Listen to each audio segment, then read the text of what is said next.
Okay, short vlog lang tayo para doon sa mga mangungupahan pa lang at gustong magtayo ng negosyo na baguhan o yung mga wala pang alam sa kontrata and everything about sa pangungupahan.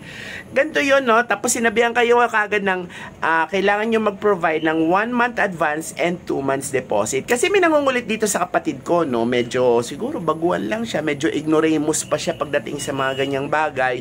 Ang sabi niya, gagamitin daw niya muna yung advance niya. Ang nasa isip niya, ang nasa pag-iisip niya, yung advance niya, hindi niya pa nagamit at pwede niyang gamitin anytime just in case daw na magipit siya. Ay nako, I beg to disagree at saka gusto kitang kontrahin dyan. Ganito yan ha.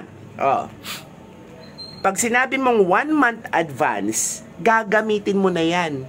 Yung 1 month advance na yan, yan na yung unang buwan na paggagamitan mo. Kaya nga advance payment. Kaya nga ang susunod na bayad mo na ng upa sa susunod na buwan na. Kasi bayad na yung unang buwan mo. Yon yung 1 month advance. Kaya pagdating ng next month, bayad ka na ulit. I-renew mo na yung advance mo. So, yung sinasabi mo na yung advance mo gagamitin mo, gamit mo na yun eh. Wag ganyan. Tapos yung sa deposito naman na dalawa, minsan may sinasabi, baka pwede ko munang gamitin yung deposito ko. Mga my dear, ganito yan ha.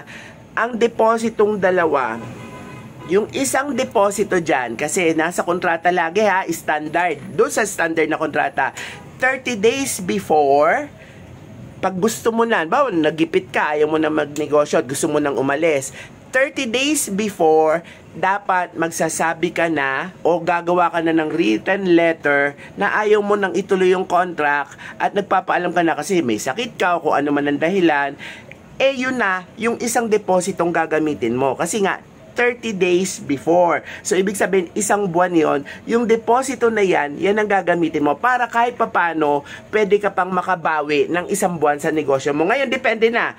Pwede mo namang i-refund yung depositong isang buwan.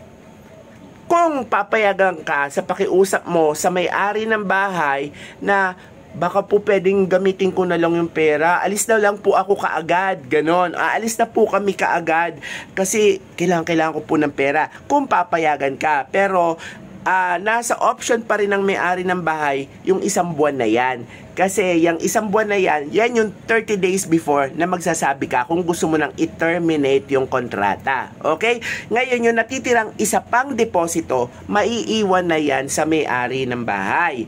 Bakit? Diyan sa isang buwang deposito na yan, kukunin dyan yung natitira mo pang mga mapag-iiwanang utilities. Meralco, Nawasa, kung ano man yung na-damage mo doon sa bahay, ire-restore yun ng may-ari. Lahat yan isisingil doon sa isang natitirang deposito. At kung ano man yung mga matitira dyan sa depositong yan, after ikaltas lahat ng mga nasira mo at mga utilities mo, yun ang pwede ulit i-refund sa'yo. So, maliwanag yan ha. Yung advance, nagamit mo na. Yung deposito, kung gusto mo nang umalis na isa, pwede mo nang sabihin sa may-ari na aalis ka na. It's either makuha mo yon kung pagbibigyan ka or gamitin mo yon sa isang pambuwan para makabawi ka sa business mo para kumita ka pa. At yung last deposit naman para sa utilities at saka sa damages na magaganap sa pwesto at ipapaayos ang may-ari. Tapos kung ano man yung matitira doon, yun yung makukuha mo pa. Okay, maraming salamat.